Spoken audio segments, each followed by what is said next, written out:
And so it is. Welcome to Filtering in Rails. This is a quick one.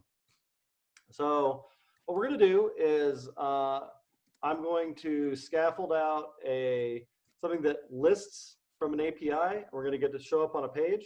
You're not going to code along with that. I'm going to do it, and then I'm going to give you a repo that you can pull down, and we'll do the filtering part together. Sound good? Sounds good. So let me close out of my code challenges. All right.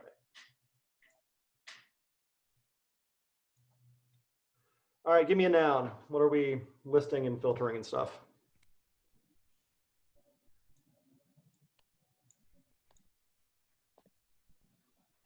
Geez, I didn't think that'd be the hard part.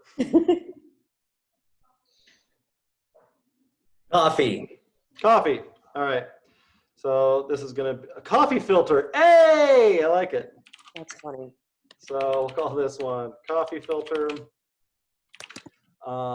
It's going to have a front end with an index HTML and an app.js.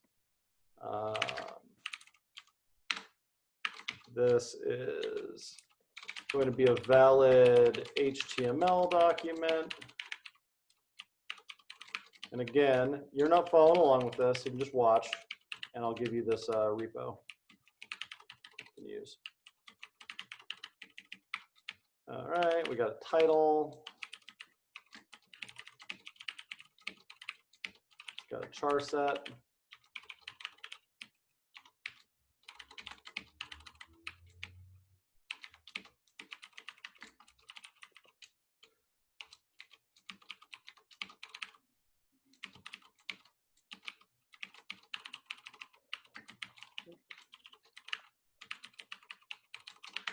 Cool. And then over in our app.js,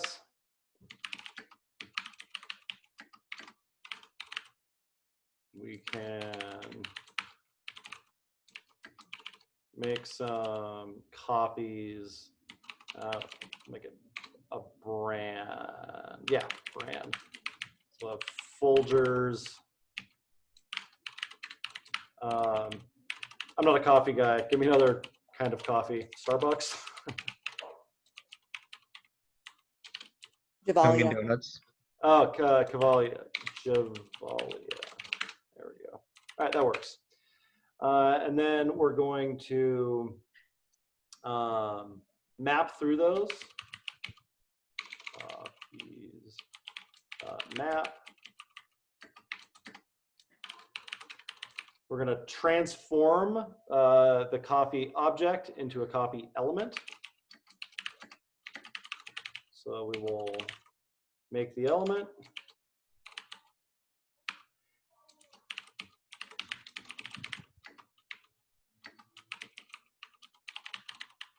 And then we are going to each do those elements that we made. And we're going to add them to the page. Const.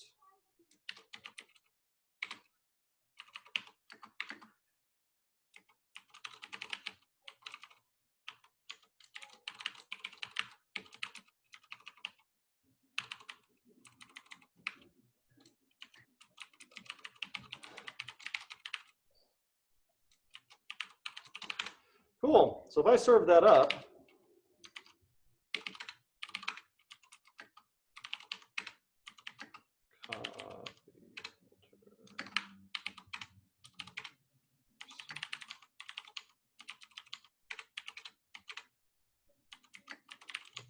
and if I serve that up, and link the JavaScript file, you should be able to get to show up on the page.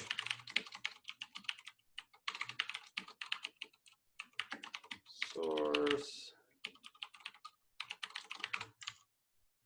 Undefined? You're undefined. All right, what did I do wrong? Oh, I got to return the li.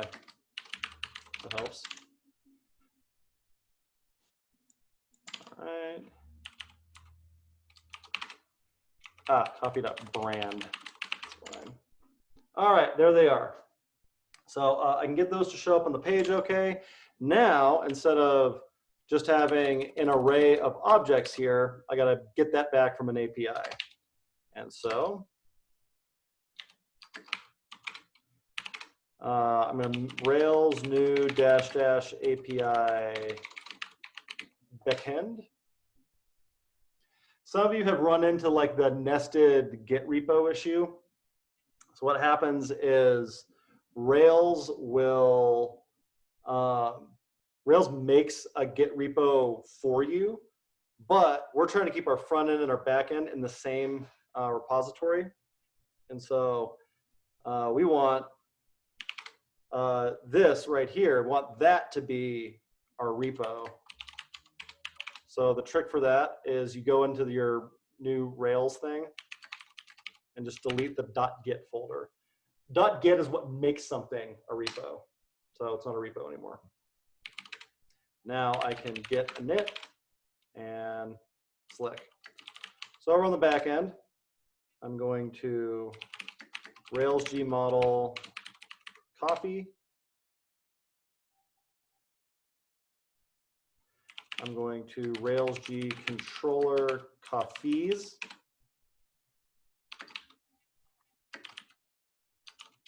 And I'm going to go into my routes, and we're going to get copies and send that over to copies index. Over in our controller, we'll make that index action. We'll say that the copies are copy.all and fire it on back. JSON.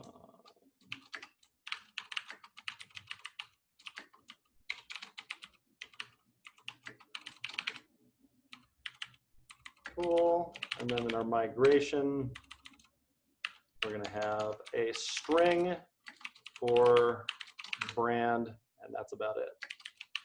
Over in our seeds, we can take pretty much the same thing we did over on the front end and just copy it in.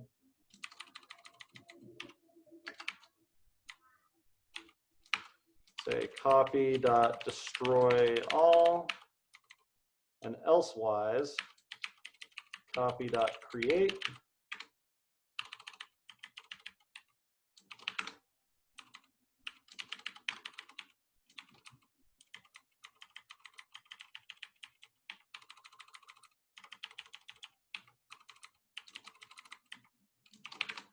Cool. So I should be able to run that seed, Rails DB migrate, Rails DB seed, and I should be able to, also I'm going to have to turn on cores. How do I do cores?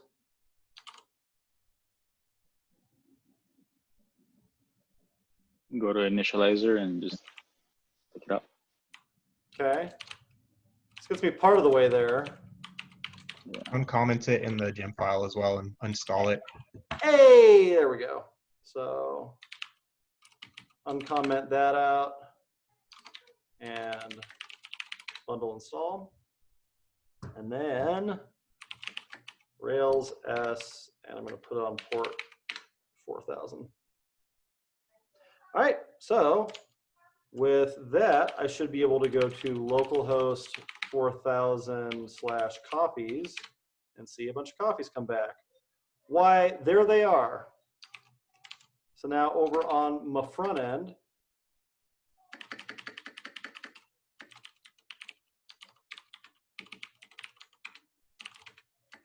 I can go to that app.js file, and instead of hard coding all this shit, I can fetch from localhost 4000/copies. I can parse that response, and then I can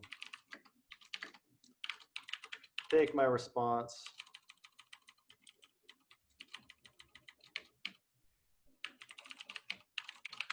and do something kind of like that. So let's see if it worked. I go over here. Hey, cool. It's coming back from the API now. So that is basic listing stuff, full stack. That's the stuff we should be moderately comfortable with. Ask me any questions that came up while we were doing that.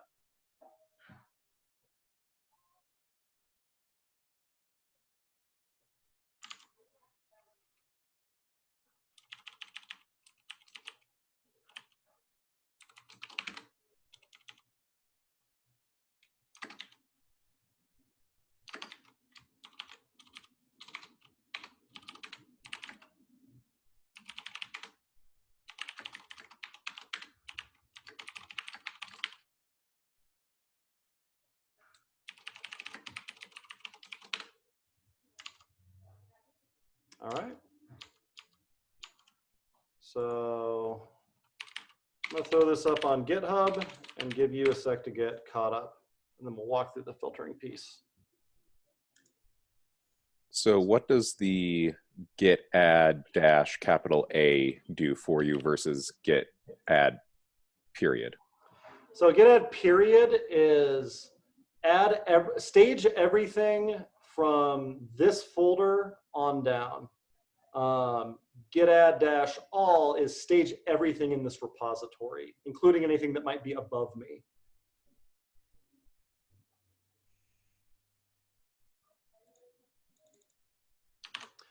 Git add dash capital A will also stage deletions, and I don't think that git add dot does.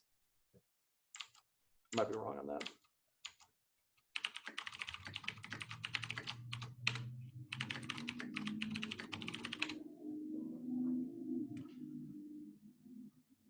All right.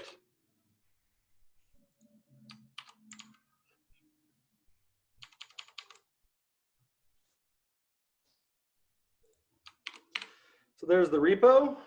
Remember to into the backend folder and Rails DB. First bundle install, Rails DB migrate, Rails DB seed. And I have mine on port 4000, so that's what it's set up for right now. So to get it started, you'll want to Rails S on port 4000. Cool. I'm going to give you a sec to get caught up on that.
Cool. Give me some kind of visual affirmation that you got it up and running. You got stuff showing up on the page. Good. Adrian, Logan, how you doing? Just a sec longer. Cool. Let's see.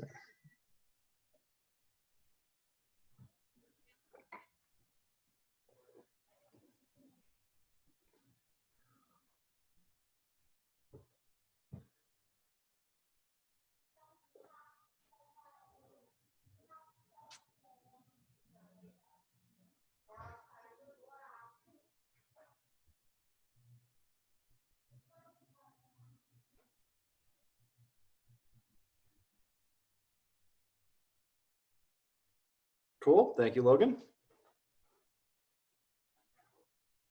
Sorry. You do Rails S-P 4000 to run it in the port. Okay. Correct.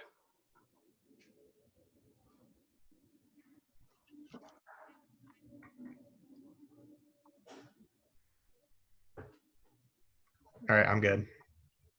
You're beautiful. All right.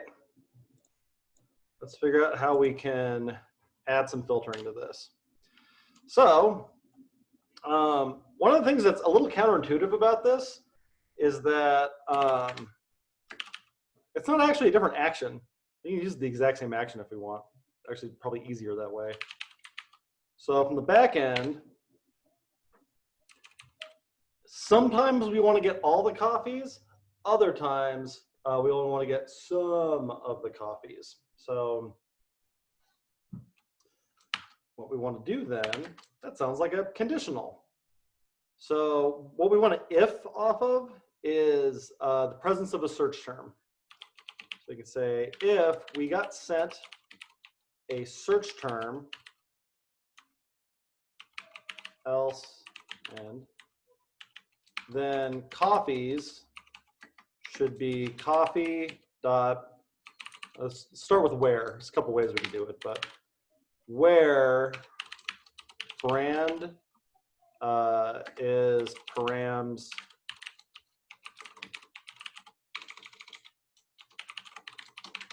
search term. Otherwise, we didn't get sent a search term, do all of them. And no shit, that's it for the back end.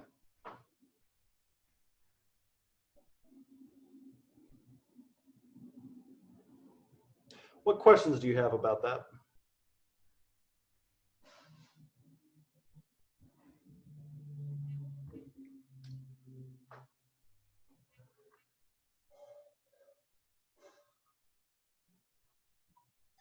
So I imagine we're going to be creating the search term in the front end. Correct.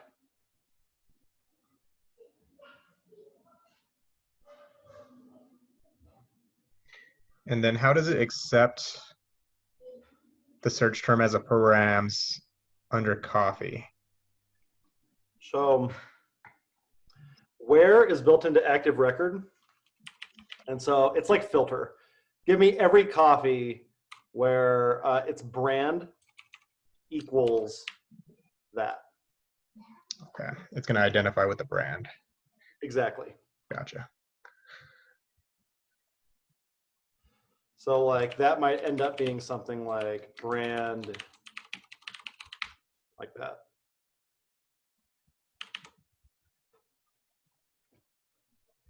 Other questions so far?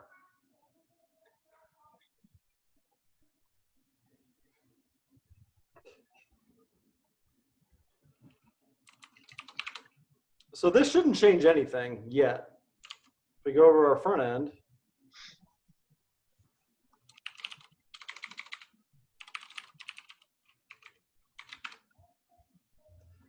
still works. We're not giving it a search term, so it's still just giving us back everything.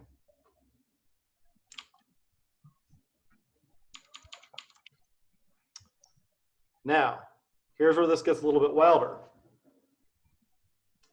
So the flow for this on the front end is not super intuitive.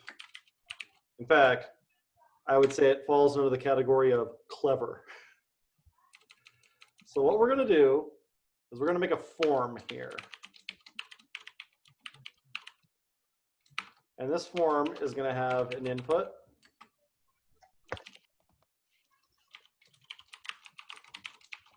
A search term. Weird. And then we need a submit button.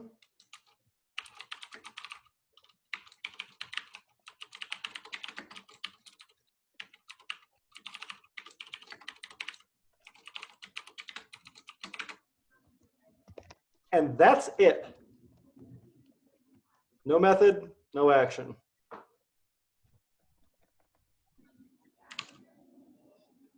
What do you think happens when we fill out something in this form and hit the search button.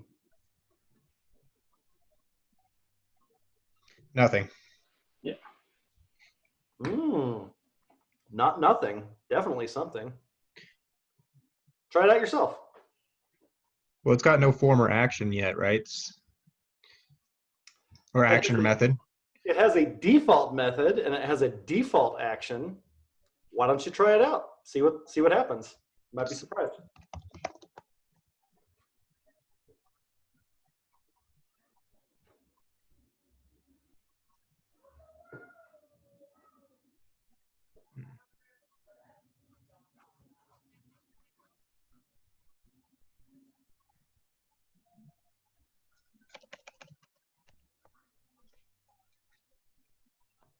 Seems to me like it's creating a query param.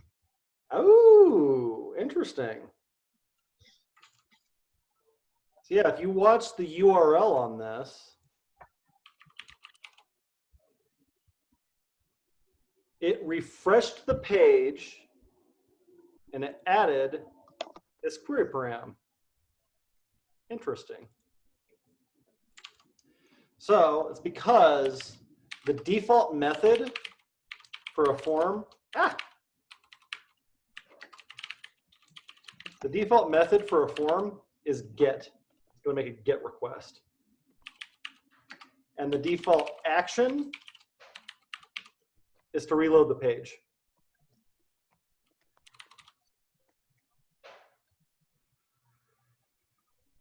Just whatever URL you're already on makes a GET request to it, which has the effect of reloading the page. But the thing that's different between form method GET and form method POST is going to send whatever was in our form in the body. Form method GET adds all the name value pairs as query params. Can anybody guess what we do next?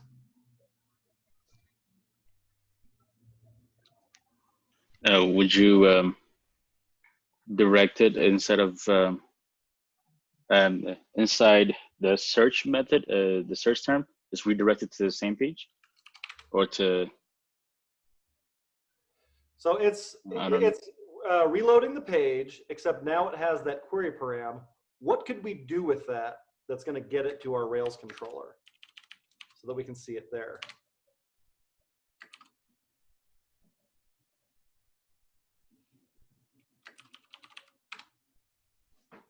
So if we send it to the back end. Yeah, we want to send it to the back end. How do I do that? Change your action. So if I do that, now my copy all isn't really going to work the same way anymore.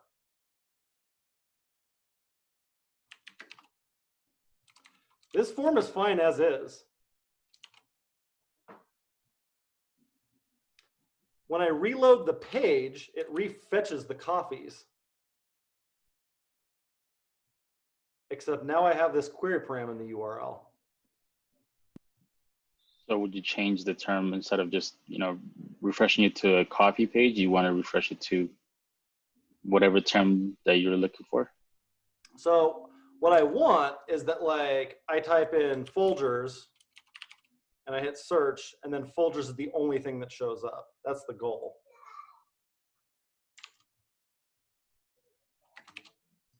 Would we want to return the list item that matches the ID of the search? Ooh, we could do that, but then we're still getting back all of the copies, and we're just narrowing them down on the front end. I want the back end to only send me back stuff that matches. How can I take this query param that I have, that's all front end, by the way, and get it so that it shows up on this API call? That's the bridge I'm trying to cross. Are we modifying that fetch? Interesting. What might I modify about this fetch? What you append. Let's see.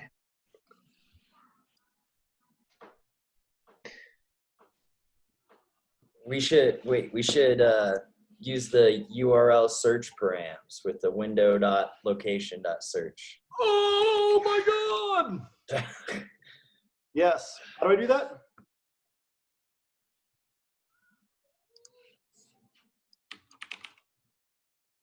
Const search params equals new URL search params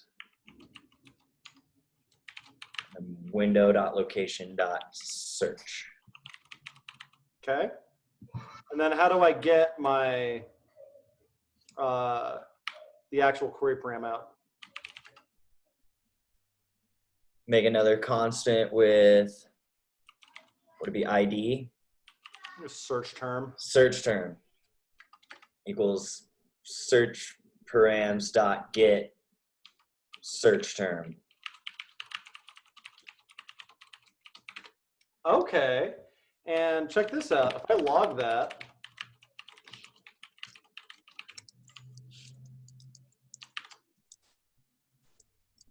Folgers. Huh, interesting. How do I close the gap? It's real small at this point.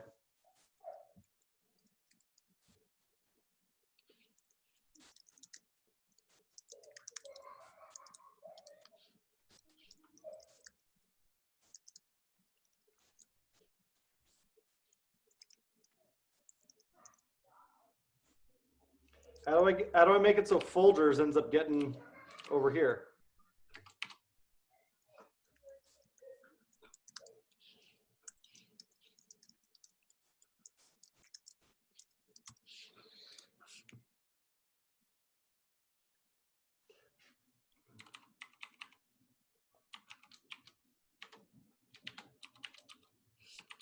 Yeah.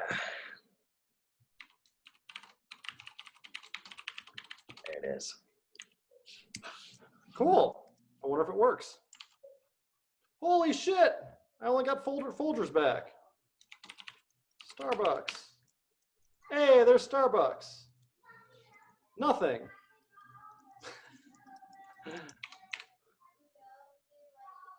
Oop.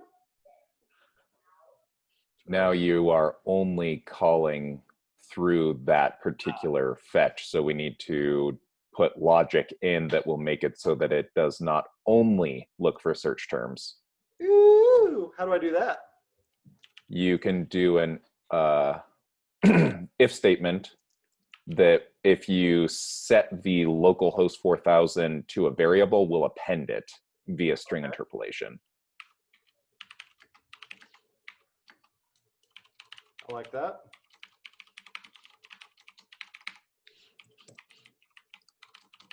Okay, so that's the URL. What's this conditional logic here? If search term is not equal to I think it's null in this particular instance, but if it's equal to a non-true value, then we want to append search term to that URL. Other way around, but yes. So we could say that URL is URL search term is search term, like that. So if search term is set, it gets added. Otherwise, doesn't do anything. Now this just becomes cool. See if it works. All right, there they all are. Javalia, where are you at? There it is. Show me everything. Well, there's everything. Booyah achieved.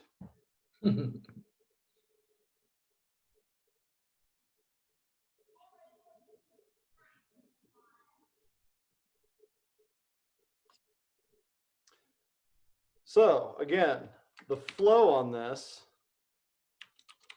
we have a form here. Those are the defaults. We don't even need to fill them out. It's going to make a GET request to essentially reload the page, but it'll make whatever was in here a query param. Still all front end. Then we're going to look every time this page loads. We're going to see if there's any query params there. And if there are, that's going to be our new fetch URL. It gets added to it. So we're fetching that one. Now, if that thing exists when we're doing the search on the back end, well, copies gets calculated differently. Otherwise, it doesn't. That's it.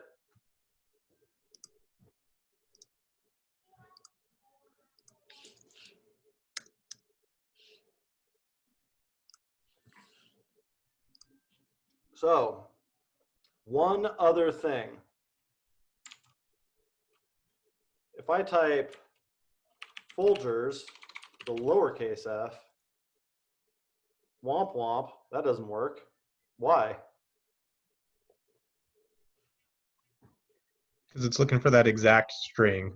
Looking for that exact string. That's probably a little bit less useful as a filtering thing. So I always have to look this up.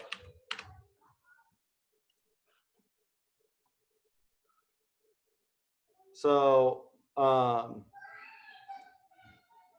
we could do something like this. And now it's going to do a way more fuzzy search. So this looks like this, where, and it's going to take a string and a hash as the arguments. So where becomes this, like, let's see, brand like question mark. And then it's going to take this hash that has a key of query. And then this string looks really weird, but it's more straightforward than it seems. Sorry, like.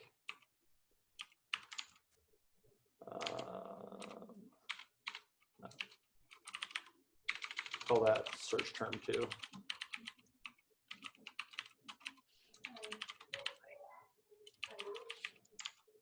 And it's got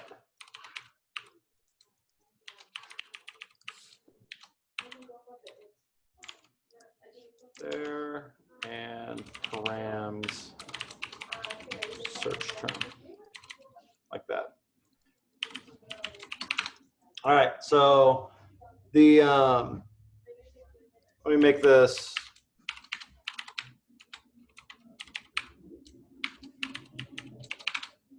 like that. So some notes on this. This is what's called a bound query. Like is just regular SQL. They're saying where brand like, and then whatever the search term is. And then we're passing in this hash here that finishes that binding. What's happening inside this string, those 2 % signs, that's also just SQL. They're placeholder characters. And if you put it on either side of the thing that you're looking for, that's saying like nothing or something on the left side of it, nothing or something on the right side of it. And then the thing in between is just regular Rails or Ruby string interpolation. So that would be the equivalent of search term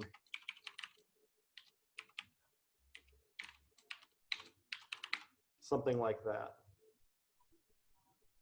And then that gets swapped out for this.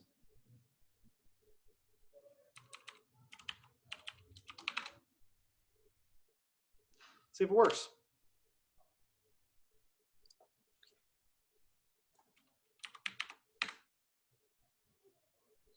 Booyah achieved.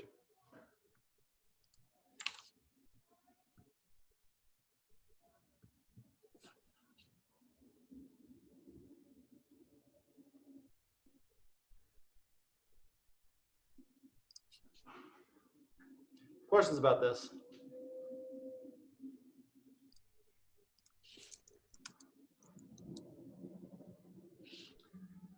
When you I see your- inevitably, go ahead. Can I see your JavaScript file one more time? When you inevitably forget that active record like syntax, I always do. It's not worth memorizing. So just look it up.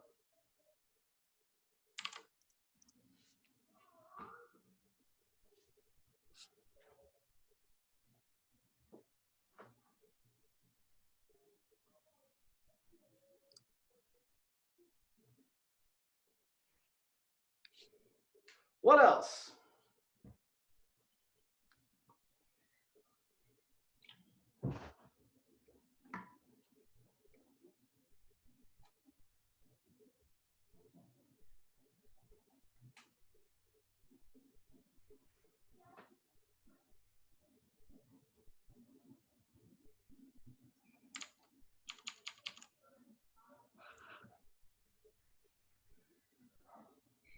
Cool. Have a good lunch.